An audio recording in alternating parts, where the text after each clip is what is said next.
Vance, the US Vice President, has delivered a brutal tirade against the British government, specifically targeting Prime Minister Keir Starmer over the alarming erosion of free speech and civil liberties in the UK.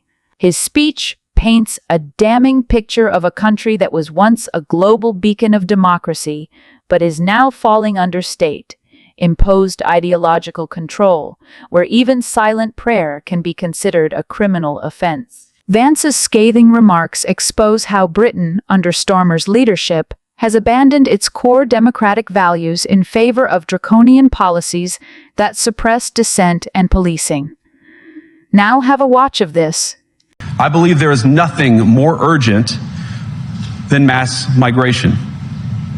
Today, almost 1 in 5 people living in this country moved here from abroad. That is, of course, an all-time high. It's a similar number, by the way, in the United States, also an all-time high.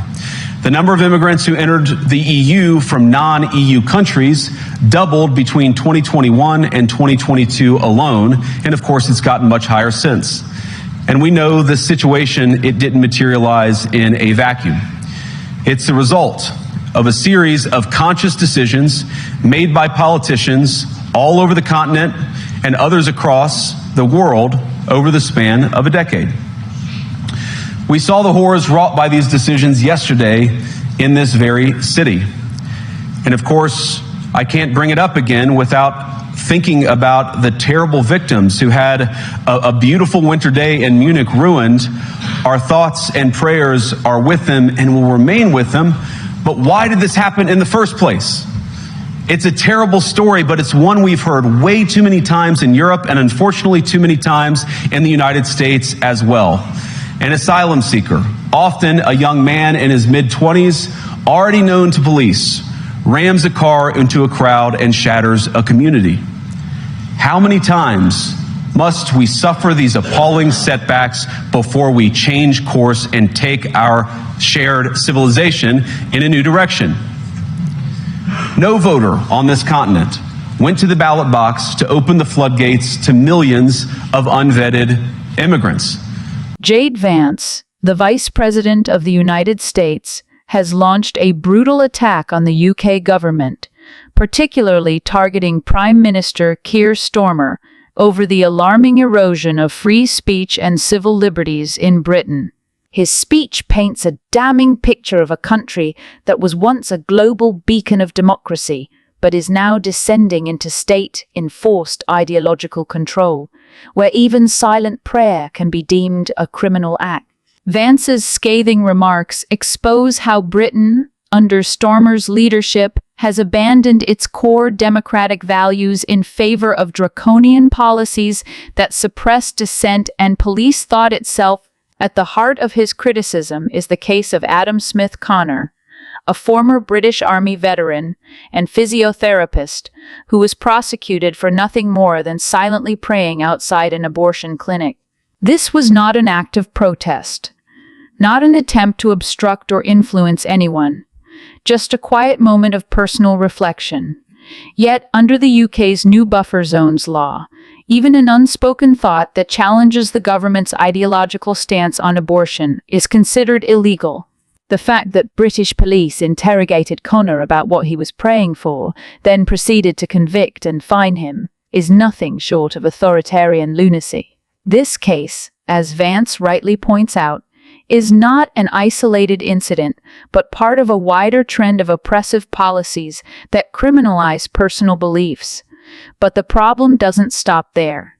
Vance highlights how Keir Starmer's government is actively encouraging a culture of state surveillance, urging citizens to report their neighbors for so-called thought crimes. The UK is no longer a place where freedom of belief and expression are protected, but rather a country where private prayer in one's own home could be deemed unlawful. The Scottish government's letters warning residents that their prayers might be considered a crime is a chilling reminder of totalitarian regimes that thrived on mass denunciations and state control of personal conscience.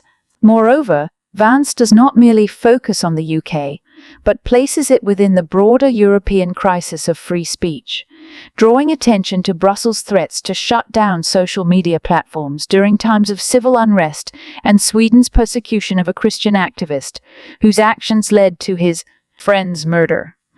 Yet, he reserves some of his harshest criticism for Britain, a nation that once championed democracy and free expression, but is now leading the charge in criminalizing speech, personal convictions, and even silence. Keir Starmer, the supposed leader of a modern liberal democracy, now presides over a government that persecutes people based on what they think. The UK, under his rule, is not just restricting public speech, but criminalizing private thought and religious belief, an act that Vance sees as an outright betrayal of Western democratic values.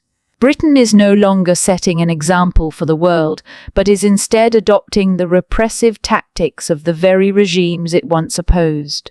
Vance's speech is a direct humiliation of Starmer's government, exposing its authoritarian tendencies to the world. When an American leader openly calls out Britain for becoming an enemy of free speech, it is a stark indictment of how far the country has fallen under Starmer's rule. This is no longer about left versus right politics, but about the fundamental question of whether Britain is still a free country or if it has become a dystopian police state where silent prayers and private beliefs are crimes.